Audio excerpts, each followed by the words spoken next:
समर्थ शुकासारिखे पूर्ण वैराग्य जाचे, वसिष्ठा परिज्ञान योगेश्वराचे, कवी वाल्मिका सारिखा मान्य ऐसा, नमस्कार माझा सद्गुरु रामदासा.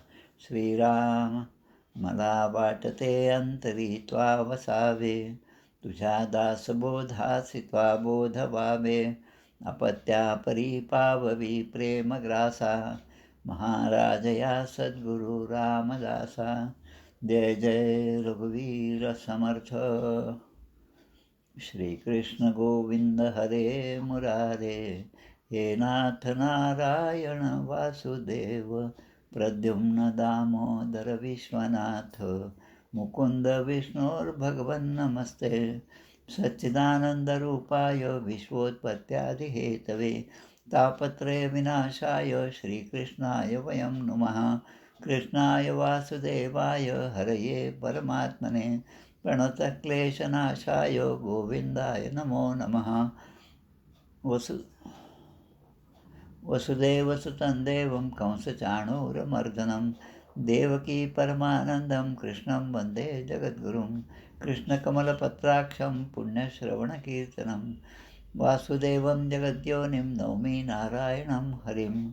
कृष्णकृष्णेति कृष्णेति यो मां स्मरति नित्यशः, जलं भित्त्वा यथा पद्मं संसारात् उद्धराम्यहं. कृष्णाय वासुदेवाय देवकीनन्दनाय च, नन्दगोपकुमाराय गोविन्दाय नमो नमः. नमः पङ्कजनाभाय नमस्ते पङ्कजाङ्घ्रे, नमः पङ्कजनाभाय नमः पङ्कजमालिने, नमः पङ्कजनेत्राय नमस्ते पङ्कजाङ्घ्रे. गोपाल कृष्ण भगवान की जय. श्रीभगवानुवाच, ज्ञानं परमगुह्यं मे यद्विज्ञानसमन्वितं, स्वरहस्यं तदङ्गं च गृहाणगदितं मया. यावानहं यथा भावो यद्रूपगुणकर्मकः, तथैव तत्त्वविज्ञानमस्तु ते मदनुग्रहात्. अहमेवासमेवाग्रे नान्यद्यत्सदसत्परं, पश्चादहं यदेतच्च यो वशिष्येत सोऽस्म्यहं. मृतेऽर्थं यत् प्रतीयेत् न प्रतीयेच्चात्मनि, तद्विद्यादात्मनो मायां यथा भासो यथा तमः. यथा महान्ति भूतानि भूतेषु चावशेषनु, प्रविष्टान्यप्रविष्टानि तथा तेषु न तेष्वहम्. एतावदेव जिज्ञास्यं तत्त्वजिज्ञासुनात्मनः, अन्वयव्यतिरेकाभ्यां यत्स्यात् सर्वत्र सर्वदा. एतन्मतं समातिष्ठ परमेण समाधिना, भवान् कल्पविकल्पेषु न विमुह्यति कलिहिते. गोपाल कृष्ण भगवान की जय. दशमस्कंद पूर्वार्ध अवतरणिका. दशमस्कंधी प्रथमोध्यायी. वसुदेव देवकीचे पाही कंसमारी पुत्र सहाही शिशु हत्यारा महान.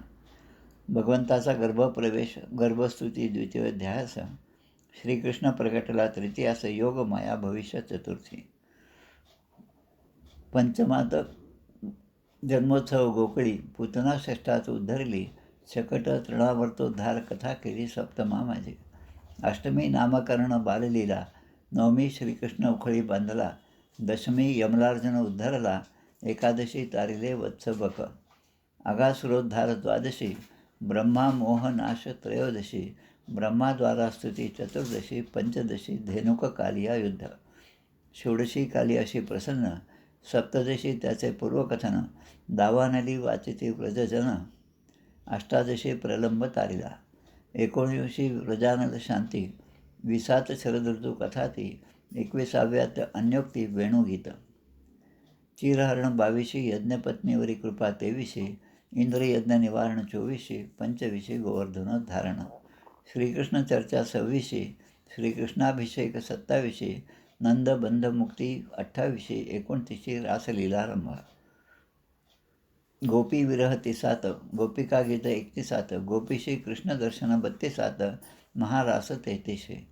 सुदर्शन शंखचूडोद्धार 34शी, युगलगीत 35शी, अरिष्टोद्धार अक्रूरगमन 36शी, 37शी केशवी व्योमोद्धार, अक्रूर व्रजयात्रा 38शी, मथुरागमन 39शी, श्रीकृष्ण स्तुती 40शी, 41शी मथुरा प्रवेश, कुब्जेवर कृपा धनुष्यभंग कंस व्याकुळता 42 सांग कुवलयोद्धार मल्लयुद्धरंग 43 निवेदिला चाणूर मुष्टिक कंसोद्धारण 44व्यात कथन कृष्ण बळराम सूत्रबंधन गुरुकुल प्रवेश 45 उद्धव प्रजयात्रा 46 उद्धव गोपी भ्रमरगीताशी 47व्या अध्यायाशी केले निवेदन अध्याय 48 श्रीकृष्ण भेटी कुब्जा अक्रूर ग्रहाशी अक्रूर हस्तिनापुराशी 49 जात असे.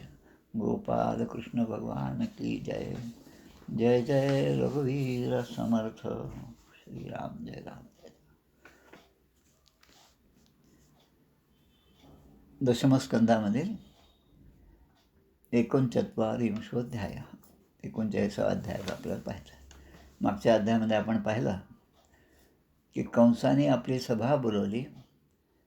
त्याच्या दृष्टीने जे जे सज्जन होते, म्हणजे आपल्या दृष्टीने सगळे जे जे दुर्जन होते, त्या सगळ्यांची एक सभा झाली. गोकुळात जन्मलेला हा जो कृष्ण आहे, जो त्या नंदाच्या घरी वाढत आहे, तो माझा शत्रू आहे आणि त्याच्याकडून माझा मृत्यू आहे, हे आता सगळीकडनं आता कन्फर्म झालं. नारदाने सुद्धा मला सांगितलं. त्यामुळे आता एक एक जणांना तिथे पाठवायचं आणि त्याला मारायचं हा उद्योग कंस मामाने सुरू केला.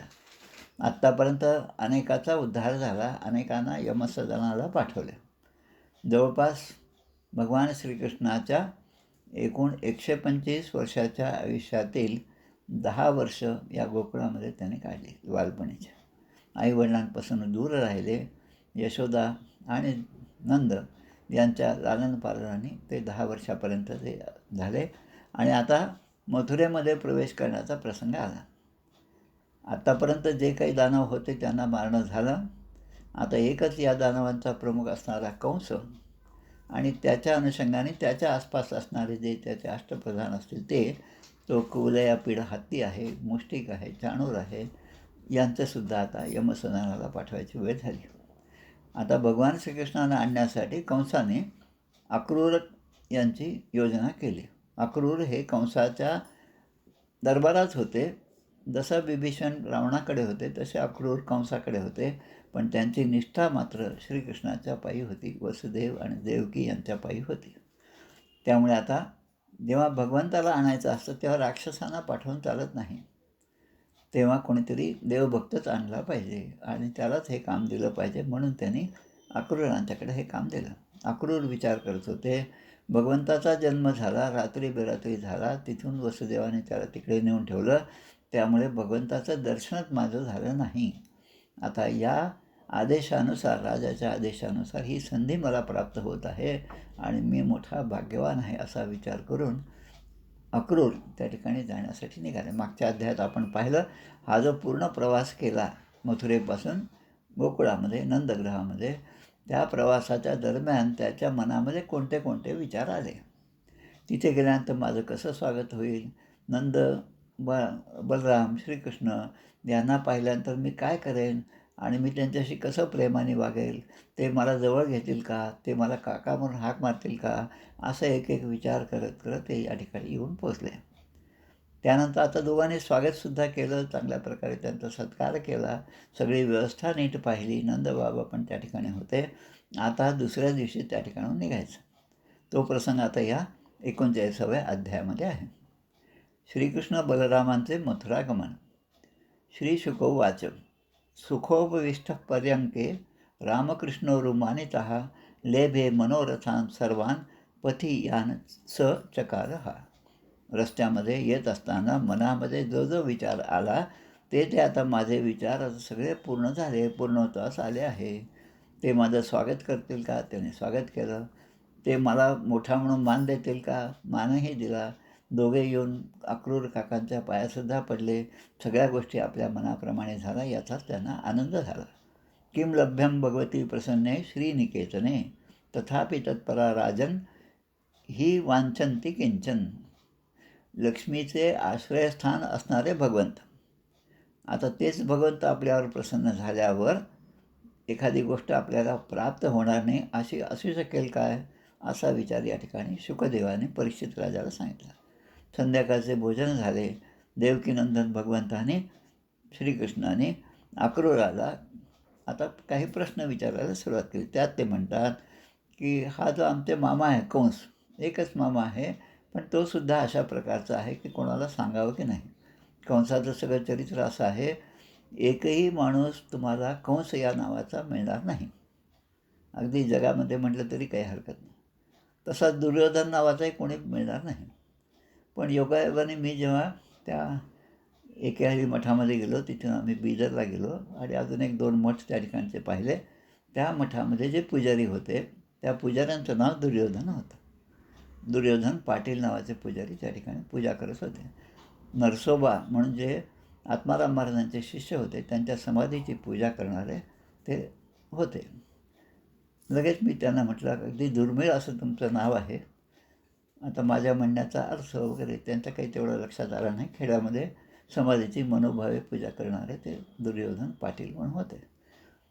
असं म्हणजे ही नावं जी आहेत आणि त्यांचं कृती, त्यांचं कार्य, यामुळे ही नावंसुद्धा इतकी बदनाम झाली आहेत की त्यानंतर आज 5,000च्या वर वर्ष झाले, पण कोणीही आपल्या पुत्राचं नाव दुर्योधन नाही ठेवलं, कोणीही कंस हे नाही ठेवलं. तसं आता या ठिकाणी भगवंताने विचारलं, या कंसाने म्हणजे ह्या मामांनी आमचे जे इतर नातेवाईक आहेत त्या ठिकाणी, वृष्णी, सातवत, अंधक, हे सगळे आमचेच वंश आहेत, तर त्या नातलगांशी हे आमचे मामा कसे वागतात असा प्रश्न त्या ठिकाणी विचारला. आणि तुम्ही या ठिकाणी एवढं आलात तर याचा कार्यक्रम काय आहे, तुम्हाला कुठलं प्रयोजन आहे, हे सगळं विचारायला सुरुवात केली. भगवंत असं म्हणतात त्यावेळेस, किं नो न कुशलं पृच्छे एदमाने कुलामये कंसे मातुलान्यामं स्वामनाम नस्त प्रजासुच. आमचा कंस फक्त मामा आहे, म्हणजे आमच्या कुलाची मामा असूनसुद्धा आमच्या कुळाची ही व्याधीच आहे आणि ती व्याधी नष्ट झाल्याशिवाय आमचं कुळ पवित्र होणार नाही.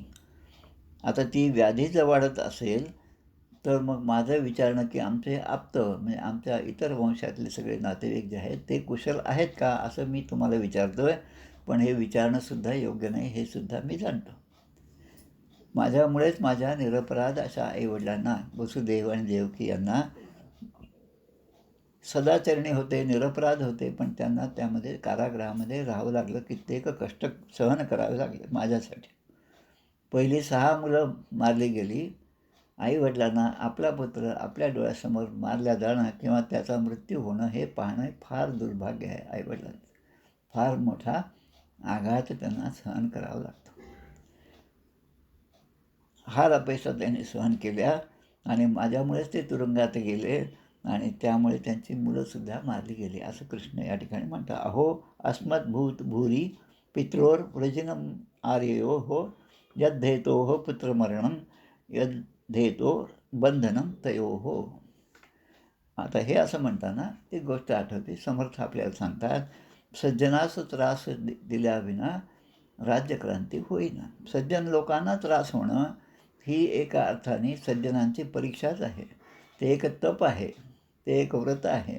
आपण आपल्या व्रताला, आपण आपल्या ध्येयाला एकनिष्ठ राहिलो तर कितीही अडथळे आले तरी आपलं ध्येय नाही सोडलं तर आपण कसा जय प्राप्त करू शकतो, अशी कितीतरी उदाहरणं आहेत. आता होऊन गेलेले आमचे करपात्रीजी महाराज दिल्लीमध्ये होते. करपात्रीजी महाराज खूप मोठं संतांचं संमेलन, संतांचा मेळावा घेऊन त्या ठिकाणी गेले आणि आपल्या लोकसभेच्या तिथलीच ही गोष्ट आहे. माझ्या माहितीप्रमाणे इंदिरा गांधीच्या काळातली गोष्ट आहे. त्या सगळ्या साधू संतांवर पंतप्रधानांनी सांगून लाठीचार्ज केला, गोळीबार केला. कित्येक जण त्या ठिकाणी त्यांना प्राण गमवावे लागले आणि त्याचा परिणाम म्हणून त्यांनी जे शाप दिले त्याचा परिणाम म्हणजे हा वंशातला झालेल्या घटना आपण पाहतो. सज्जनास त्रास झाल्याविना राज्यक्रांती होईल. म्हणून भगवान श्रीकृष्ण म्हणतात की मला जे यश प्राप्त झालं त्याच्या पूर्वपीठिकेमध्ये या सगळ्यांनी जो सहन केलं दुःख ते सगळं आहे. भारताची राज्यक्रांती, भारताचं स्वातंत्र्य, यामध्ये ज्या ज्या क्रांतिकारकांनी आपले प्राण गमावले त्यांचंसुद्धा फार मोठं योगदान आहे. आणि आयत्या बिळावर नागोबा म्हणल्यासारखा मग इतरांनीच तो मलिदा लुटला. आता दिष्ट्याद्य दर्शनम स्वानाम मह्यम वह सौम्य कांक्षितम संजातं वर्ण्यतां तात तव आगमन कारणं. तात तात म्हणतात ते. तात म्हणजे आजोबा, ताता म्हणतो आपण आजोबांना. तसं ते काका आजोबा, तुम्ही माझी खूप इच्छा होती की मथुरेतून कोणीतरी इकडे यावं, पण आतापर्यंत जे आले ते दुष्ट स्वभावाचेच होते. त्यामुळे माझी तशी इच्छा पूर्ण झाली नाही. पण माझं एक काम पूर्ण झालं. विनाशायचं दुष्कृताम, हे माझं जे ब्रीद आहे ते पूर्ण झालं. आता तिथली काहीतरी खबरबात मला समजावी अशी माझी इच्छा होती, पण तुम्ही या ठिकाणी आलात. तव आगमन कारणम, तुमच्या येण्याचं कारण काय हे मला तुम्ही सांगा. शुकदेव सांगतात, वैरानुबंधम यदुषु वसुदेव वधोद्यमम. मला या ठिकाणी कंसाने पाठवलं, त्याचं कारण काय ते सांगतात. यादवांशी त्याचं वैर आहे हे जगजाहीर आहे, आणि वसुदेवांना मारण्यासाठी वसुदेव वध उद्यमम, त्यांना मारण्यासाठी हा सगळा उद्योग त्याने केलेला आहे. कंसाचा जो संदेश होता, अक्रूराने कंसाचा संदेश, ज्या उद्देशाने त्याला दूत म्हणून पाठवलं होतं, हे सगळं, आणि नारददेवांनी वसुदेवापासून कृष्णांचा जन्म घेण्याचा वृत्तांत जो कंसाला सांगितला होता, तो सगळा वृत्तांत त्यांनी या ठिकाणी येऊन बलराम आणि श्रीकृष्णांना सांगितला. गोपान समादिशन सोपी गृह्यताम सर्व गोरसहा उपायनानी गृह्णिध्वम युंजंताम शकटाने च. हे सगळं रात्रभर बोलून झालं, आणि मग आता सगळ्यांनी नंदानी सगळ्या गोपांना आज्ञा केली की उद्या आपल्याला मथुरेला जायचं आहे. तिथे मोठं छान एका कार्यक्रमाचं आयोजन होत आहे, आणि ते पाहण्यासाठी आणि त्या निमित्ताने, कारण आपण या सगळ्या खेड्यागावामध्ये राहतो, मोठ्या शहराचं कसं जीवन आहे, किती भव्य असं इमारती आहेत, हे सगळं पाहण्यासाठी आपल्याला तिकडे जायचं. त्यामुळे उद्याच्या उद्या तुम्ही सगळं दूध एकत्र करा, आणि राजाला देण्यासाठी नजराणेसुद्धा बरोबर घ्या, आणि आपले छकडे बैलगाड्या जे असेल ते सगळे बांधून त्यामध्ये हे सगळं टाकून चांगल्या प्रकारे सज्ज होऊन, वस्त्राने सज्ज होऊन, सुशोभित होऊन आपल्याला तो उद्या या ठिकाणून जायचं. यास्याम शो मधुपुरीम दास्यामो नृपते रसान द्रक्ष्याम सुमहत पर्व यांती जनपदा किल. एवं आघोषयत क्षत्रा नंदगोप स्वगोकुले. दही, दूध, तूप जे काय असेल ते सगळं घेऊन आपण तयार व्हा. आता कोतवालांच्या मार्फत सगळीकडे नंदाने दवंडी पिटवली. काश्चित कृत वृत्ताप श्वास अमलान मुखश्रिया. आता इकडे सगळे ह्या बोलणं होत होतं, आणि जे गोपी होत्या, जे गोप होते त्या गावातले, नंद गावातले, त्यांनासुद्धा शंका आली. राजासारखा हा वेश धारण केलेला अक्रूर या ठिकाणी आला, खूप मोठा सुशोभित असा रथसुद्धा आहे, आणि याचं कारण काय असेल, हा का आला असेल, याबद्दल आता ते रात्रभर विचार करू लागले. आणि हळूहळू त्यांना या गोष्टी समजल्या. कृष्ण मथुरेला जाणार ही बातमी त्या ठिकाणी फुटली. त्यांचे मुख आता म्लान झाली, त्यांना अगदी वाईट वाटलं. आता विरहाच्या वेदना आता त्यांना सुरू झाल्या, आणि त्या म्हणतात की आता आमच्या वस्त्राकडे सुद्धा आमचं लक्ष नाही, पण भगवान श्रीकृष्ण आम्हाला सोडून जात आहेत, याचंच आम्हाला दुःख आहे. गतिम सुललिताम चेष्टाम स्निग्ध हासावलोकनम. कृष्णाचं चरित्र, कृष्णाचं दिसणं, त्याचं चालणं, ते जे आहे किती आकर्षक चालतो, त्याचा हावभाव किती छान आहे, या सगळ्या गोष्टींचा त्या विचार करू लागल्या. आणि याच्या आठवणीमध्ये, ह्या विरहाच्या आठवणीमध्ये त्यांची रात्र केव्हा गेली हे सुद्धा त्यांना समजलंच नाही. आता इकडे गोपी ज्या आहेत त्या एकमेकीला सांगायला लागल्या की भगवंता, तू हे सगळं विश्व घडवतोस, उत्पत्ती, स्थिती, कारण, या सगळ्यासाठी जे महाकारण ते तू आहेस, हे सगळं तुझं आम्हाला कबूल आहे, पण त्यात तुझ्यामध्ये दयेचा लवलेशसुद्धा नाही. तर केवढं मोठं धाडसाचं विधान आहे. संयोज्य मैत्र्या प्रणयेन तेही ना. कारण तू काय केलंस की पहिल्यांदा आमच्यामध्ये तुझ्याबद्दलचं प्रेम निर्माण केलंस, गोपी म्हणतात. आता त्या प्रेमाने आम्ही तुझ्याकडे आकर्षित झालो. एवढंच नाही, पण तू प्रत्यक्ष येऊन आम्हाला भेट दिली. म्हणजे या रासपंचाध्यायाचे 5ही अध्यायाचा सार इथं थोडक्यात सांगितलं. आता जीवाला परमात्म्याची भेट झाली, परमात्मा येऊन जीवाला भेटला, त्या भेटीचा आनंद आम्ही लुटला, परंतु आमच्या इतर इच्छा पूर्ण होण्याच्या आधीच तू अंतर्धान पावलास, आणि त्यामुळे तुझ्यामध्ये आणि आमच्यामध्ये ताटातूट झालीस. लहान मुलं जसा खेळ खेळतात लहान पोरांसारखा, तसा विरह आता आम्हाला या खेळामध्ये सहन करावा लागला.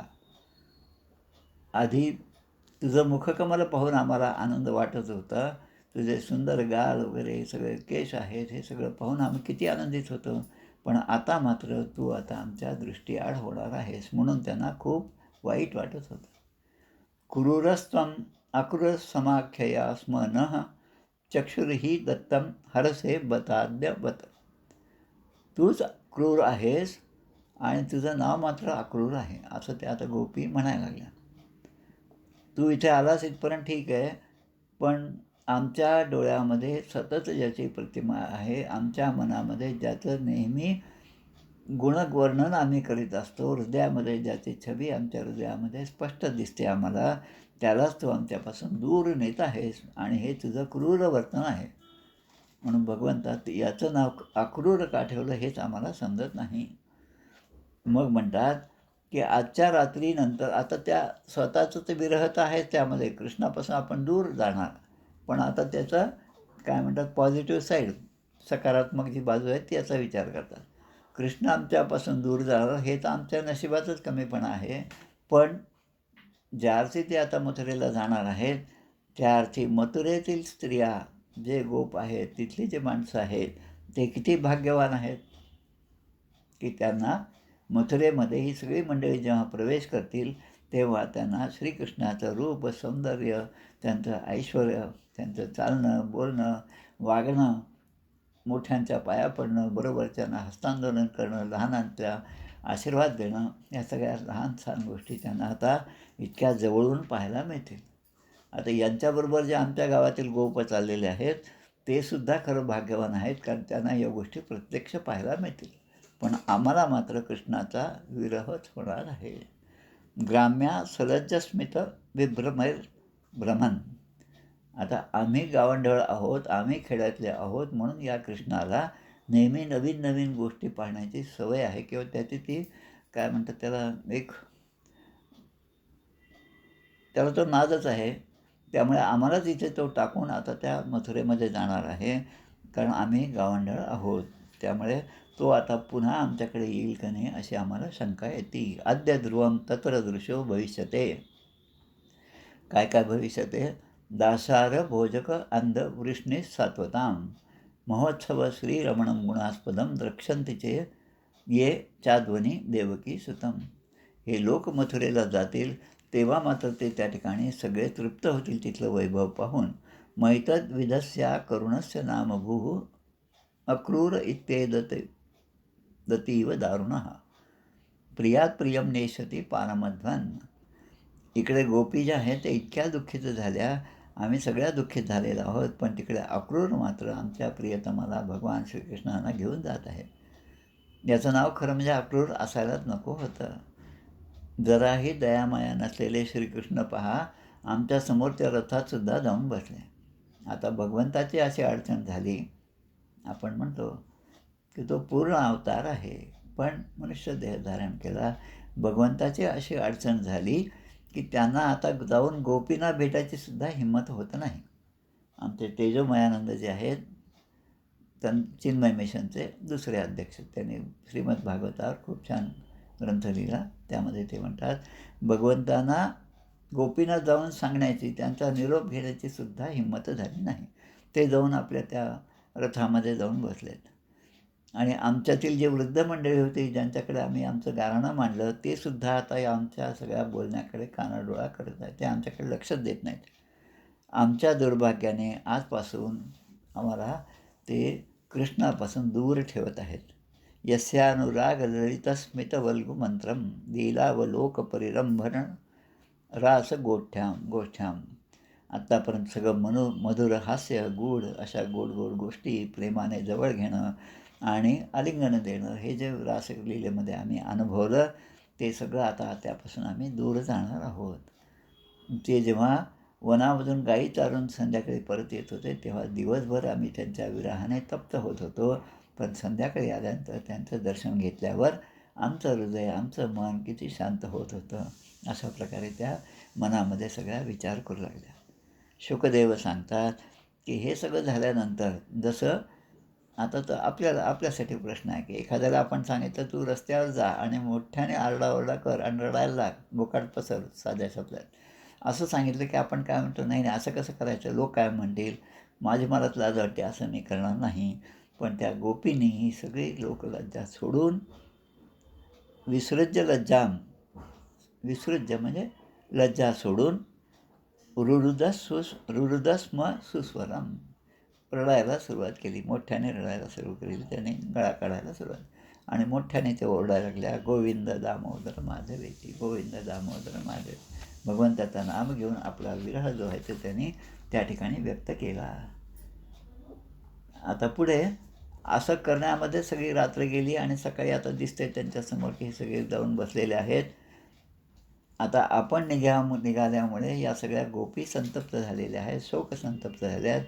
आता त्यांनी कृष्णाने स्वतः जाऊन न सांगता आपल्या एका दूताला पाठवलं आणि सांगितलं की मी येईल, मी परत येईल, म्हणून त्यांचं सांत्वन केलं. आता ही सगळी मंडळी त्या रथामध्ये बसली, ज्यामध्ये बलराम, श्रीकृष्ण आणि अक्रूर आहेत. त्यांच्यामध्ये मागे नंदबाबा आहेत, ते सुद्धा आपल्या बैलगाडीमध्ये बसलेले आहेत. बाकी त्यांचे सगळे जवळचे गोप आहेत ज्यांना आज्ञा केली होती, ते सगळं त्या दूध दही सगळे हंडे घेऊन बसले. काही जण पायी जात आहेत आणि हा सगळा जमाजमा मथुरेकडे जायला निघाला.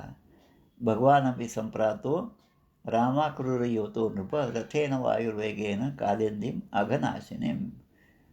आणि अजून एक श्लोक येतो, यावत लक्षते केतुर यावत रेणू रथस्य च. आता जोपर्यंत यावत आणि तावत, यावत म्हणजे जोपर्यंत, तावत म्हणजे तोपर्यंत.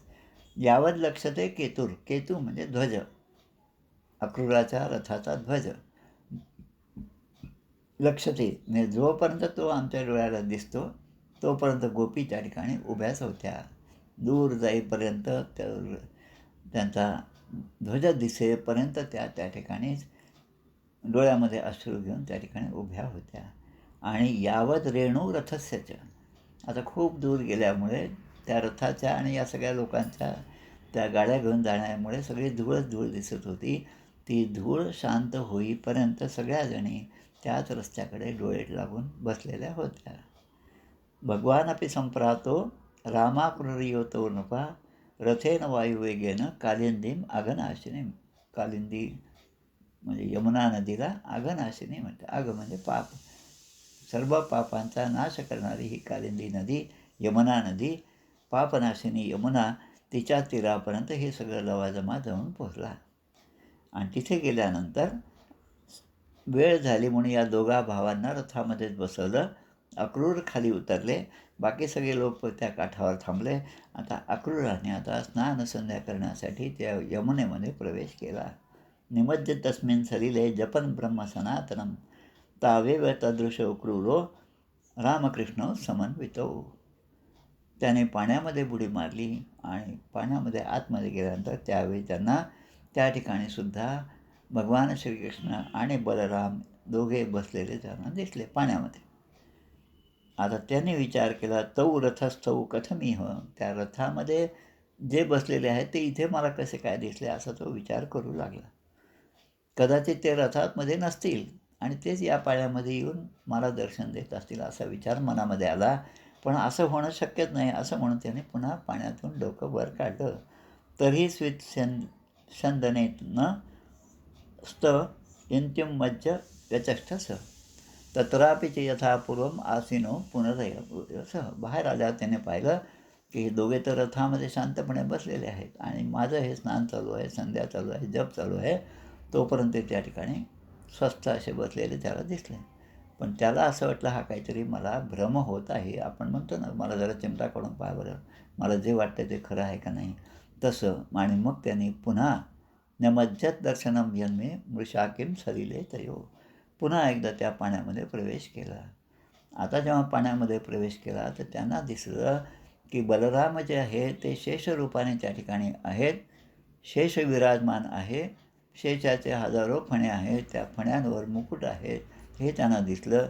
आणि त्या शेषाने नीलांबर धारण केलेलं आहे, निळा असं अंबर म्हणजे वस्त्र धारण केलेलं आहे बलराम. आणि त्या बलरामांच्या त्या महाशेषाच्या अंगावर हे भगवान विष्णू जे आहेत घनश्याम आहे तस्योत्संगे घनश्यामं पीतकौशेय वाससां पीतकौशेय वासम पिवळा पितांबर धारण करून ते त्या ठिकाणी बसलेले आहेत, पहुडलेले आहेत. अगदी छान पहुडलेला शब्द. आता व्यंकटेश स्तोत्र हे जे आहे, जे आमच्या काय त्यांचं नाव देवीदासांनी लिहिलेलं व्यंकटेश स्तोत्र. माझ्या माहितीप्रमाणे हे देवीदास म्हणजे आपला देवदासांचा मठ नगर जिल्ह्यामध्ये आहे. अजून मी त्या ठिकाणी काही गेलो नाही. त्याने लिहिलेली ही रचना असेल असं मला तरी वाटतं. अजून मला ते कन्फर्म झालेलं नाही. रामायण आणि भागवतावर प्रवचन करणारे आमचे मकरंद नाही दुसरे मंदारबुवा हे त्या ठिकाणी मठपती आहेत. त्यांच्याशी एकदा याविषयी बोलण्यासाठी मला जायचंही आहे. ते त्याने लिहिलेलं हे विष्णू व्यंकटेश स्तोत्र. आता आमचं बालाजी व्यंकटेश आमचं हे कुलदैवतच आहे. त्या व्यंकटेश स्तोत्रामध्ये खूप छान असं वर्णन भगवंताचं केलेलं आहे. तेच वर्णन या ठिकाणी विविध श्लोकामध्ये दिलेलं आहे. ते स्वरूप अत्यंत सुंदर, श्रोती श्रवण की जय सादर, सावळी तनु सुकुमार कुंकुमापकार पादपद्मे. म्हणजे अक्रूराला या सगळ्या गोष्टी भगवंताकडे पाहून आठवत आहेत. सुरेख सरळ अंघोळिका नखे जैसी चंद्रलेखा, घोटी व सुनील अपूर्व देखा इंद्रनिळाचे विपरी. चरणीवाळे घागरिया वाकेवरच्या गुजरिया, सरळ सुंदर पोटरिया कर्दळी स्तंभाची परी. खूप सुंदर असं भगवंताचं वर्णन या ठिकाणी. गुडघे मांडिया जानस्थळ, कटीतटी किंकिणी विशाळ, खालते विश्वोत्पत्ती स्थळ, वरी चढाले सोनसळा, कटीवरते नाभिस्थान, जेथोने ब्रह्मा झाला उत्पन्न, उदरी त्रिवडी शोभे गहन, त्रैलोक्य संपूर्ण जया माझे. असं व्यंकटेश स्तोत्रामध्ये भगवंताचं जे वर्णन केलं आहे त्या वर्णनाप्रमाणे इथं दिसत आहे. बृहत कटी तट श्रोणीकर भोरू द्वया अन्वितम, चारुगानुयुगम चारू जंघा युगलम संयुतम, असं त्यांना ते दिसलं. आता या ठिकाणी एक महत्त्वाचा श्लोक आहे जो आपल्यासाठी नेहमी काहीतरी संभ्रमात पडणार आहे. आता भगवंताला आपण भगवंत म्हणतो, भगवान म्हणतो. काहीजण त्यांना स्वामी म्हणतात, काहीजण त्यांना परब्रह्म असं म्हणतात, काहीजण सर्वेश्वर हे पण उपाधी देतात, काहीजण त्यांना प्रजापती म्हणतात, काहीजण त्यांना भगवान म्हणतात. आता कोणत्या नावाने भगवंताचं संबोधन करतात ते आता या श्लोकामध्ये 2 श्लोकामध्ये दिलं आहे. या 39व्या अध्यायामध्ये 53 आणि 54व्या श्लोकामध्ये येतात. नंद सुनंद हे पार्षद आहेत. आता पार्षद म्हणजे कसं आहे, बॉडीगार्ड. पार्षदचा अर्थ जय विजय हे पार्षद आहे म्हणजे बॉडीगार्ड. जसं आपण आता सगळ्या टी व्हीवर वगैरे पाहतो, कोणी मंत्री असेल किंवा विरोधी पक्षाचा नेता असेल त्याच्याबरोबर ते काळे कपडे घातलेले कमांडोज वगैरे सगळे असतात, ते सगळे बॉडीगार्ड.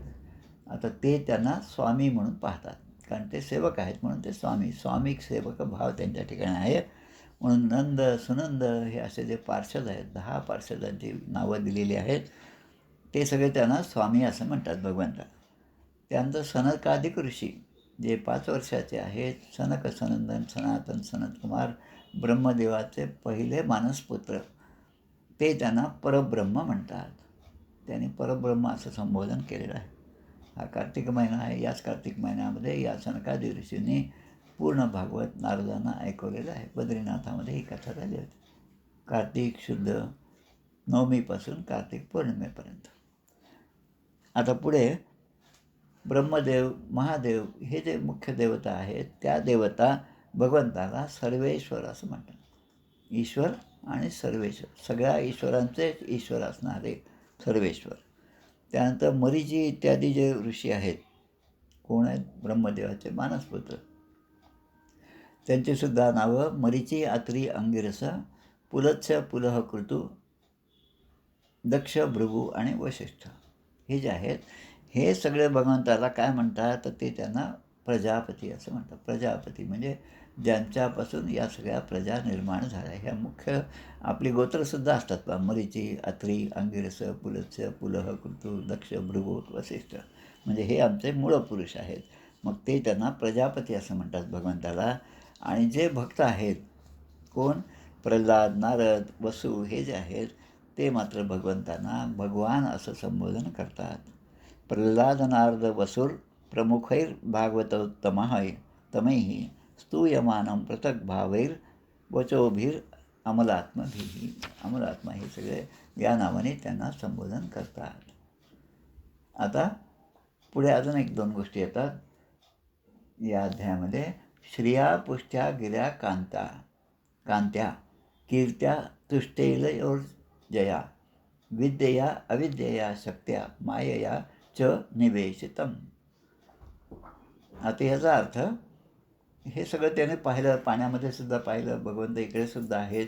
मग आता त्यांच्याबरोबर ज्या गोष्टी असतात, जसं एक प्रधानमंत्री आले एखाद्या गावामध्ये, त्यांच्याबरोबर 50 गाड्या असतात, 100-200 माणसं असतात, त्यांच्या खाण्याची व्यवस्था पाहणारे असतात, त्यांच्या कार्यक्रमाची व्यवस्था पाहणारे, त्यांच्याबरोबर असणारे परिमंडळ असल्यासारखं. असं भगवंताच्या बरोबर कोण कोण होतं त्याचं सगळे या ठिकाणी यादी दिली. लक्ष्मी आहे, सृष्टी आहे, सरस्वती आहे, कांती आहे, कीर्ती आहे आणि तुष्टी आहे. अर्थात हे जे आहे ते भगवंताचे 6 गुण आहे. षडऐश्वर्य संपन्न भगवंत म्हणजे त्या ऐश्वर्य, बल, ज्ञान, श्री, यश आणि वैराग्य हे सुद्धा त्या ठिकाणी आहेत. त्यानंतर इला आपलं नाव येऊन गेलं भ्रामी आणि इला. ती इला म्हणजे पृथ्वी आहे, ती एक प्रकारची शक्ती रूपाने इला आहे. नंतर ऊर्जा म्हणजे तिला लीलाशक्ती असं म्हटलेलं आहे. त्यानंतर विद्या आणि अविद्या म्हणजे या 2 प्रकारच्या गोष्टी आहेत. विद्या म्हणजे कोण? भगवंताच्या विभूतीमध्ये जे सांगितलं, अध्यात्मविद्या विद्यानाम. अध्यात्मविद्या ही खरी विद्या आहे. आणि आपल्या ग्रंथराजामध्ये हे ज्ञान नव्हे, हे ज्ञान नव्हे, नाना वृक्षाची परीक्षा, नाना वल्लींची परीक्षा, नाना धातूंची परीक्षा, नाना वाद्यांची परीक्षा. म्हणजे जे तुम्ही म्हणाल, म्हणजे या लौकिक अर्थाने या जगामध्ये ज्यामध्ये जे जे तज्ज्ञ आहेत असं ज्यांना वाटतं ते सगळे तज्ज्ञ नाहीत असंच एका अर्थाने या ठिकाणी म्हटलेलं आहे. कारण त्यांना जे विद्या आहे त्यांच्याजवळ जे आहे, गायनकला असो काही पण असो, पण ते सगळं पोट भरण्याची विद्या आहे. आणि अविद्या म्हणजे काय? की ज्या ठिकाणी भगवंताचा विसर आहे आणि भगवंताचा विसर कायम ठेवून जे जे उद्योग तुम्ही केले ते सगळे अज्ञानाला कारणीभूत आहेत. त्यांना अविद्या असं म्हटलं आहे. म्हणून विद्या आणि अविद्या. आता विद्येचा अर्थ थोडक्यामध्ये दिला या ठिकाणी की जीवांना मोक्ष देणारी ती विद्या. आणि अविद्या कोण? की जीवासाठी बंधनं निर्माण करणारी ती अविद्या. आता बंधन रजोगुणाचं असेल, तमोगुणाचं असेल आणि तुमच्या सत्वगुणाचं असेल. सत्वगुणसुद्धा बंधन आहे. बेडीच आहे ती, सोन्याची असेल, लोखंडाची असेल, कुठल्याही धातूची असेल, पण ती बेडी आहे, ती माणसाला अडकवून टाकते, ती मोक्षापर्यंत जाऊ देत नाही. नंतर राधिनी संवित म्हणजे अंतर्गत शक्ती आणि भगवंताची माया, या सगळ्या शक्ती ज्या आहेत त्या मूर्तिमंत होऊन त्या भगवान श्रीकृष्णाची सेवा करत आहेत असं अक्रूराला त्या ठिकाणी दिसलं. विलोक्य सभृशं प्रीत्यो भक्त्या प्रमया युतः वृष्यन्नुरुहो भाव परिक्लिन्नात्मलोचनः. हे सगळं पाहून अक्रूरांना खूप आनंद झाला, डोळे भरून आले, परमानंद झाला आणि मनात एक प्रकारचं भगवंताबद्दलचं जे प्रेम होतं आत्तापर्यंत ते आता अधिकच दृढ झालं. भक्तीचा उदय मनामध्ये झाला आणि त्यामुळे अष्टसात्विक भाव भरून आले. प्रेमभावाचा उद्रेक झाल्यामुळे डोळे अश्रूने भरून आले. गिरा गदगदया स्तौषित सत्वमालंब्य सात्वतः प्रणम्य मूर्ध्ना वहितः कृतांजलीपुटः शनैः. मग अक्रूराने काय केलं तर धीर धरला, कसा तरी धीर धरला. त्या अवस्थेतून ते बाहेर आले आणि भगवंताच्या चरणावर मस्तक ठेवलं. पहा, आपलंसुद्धा असंच होतं. सद्गुरूंच्या भेटीला गेल्यानंतर लगेच जाऊन त्यांच्या आपण पाया पडतो, आशीर्वाद घेतो असं होत नाही. आधी थोड्या अंतरावरून मंदिर दिसलं, कळस दिसलं, तिथूनच नमस्कार करतो. मंदिरात प्रवेश करताना पुन्हा नमस्कार करतो. भगवंताची मूर्ती, सद्गुरूंची मूर्ती, सद्गुरू स्वतः दिसले आपल्याला अगदी जवळ, तेव्हासुद्धा आपण नमस्कार करतो. आणि आपला तो प्रेमभाव, आपला तो समर्पण भाव थोडासा ओसरला की मग आपल्याला सुचतं, अरे इतका वेळ झालं आजही आपण त्यांच्या पाया पडलेलं नाही. म्हणून तो भाव बाजूला ठेवून मग आपण ती क्रिया करतो. तसं या ठिकाणी अक्रूराचं झालं. अक्रूराने भगवंताच्या चरणावर डोकं ठेवून नमस्कार केला आणि हात जोडून हळूहळू सद्गतीत वाणीने अक्रूर आता भगवंताची स्तुती करू लागले. अक्रूर हे नात्याने भगवंताचे काका आहेत, मोठे आहेत त्यांच्यापेक्षा. आता ते भगवंताचे श्रीकृष्णाची स्तुती करू लागले. इथे श्रीमद्भागवते महापुराणे पारमहंस्यां संहितायां दशमस्कंदे पूर्वार्धे अक्रूरप्रतीयाने 39 श्रीकृष्ण अर्पणमस्तु. आता अक्रूराने भगवंताची केलेली स्तुती जी आहे ती आपल्याला उद्याच्या अध्यायात पाहिजे. आणि मग मथुरेमध्ये प्रवेश, कोलयापीड, मुष्टिक, चाणूर, कंस, हे सगळी कथा आपल्याला याच्या पुढच्या अध्यायामध्ये पाहिजे. गोपाल कृष्ण भगवान की जय. 2 मिनिटं.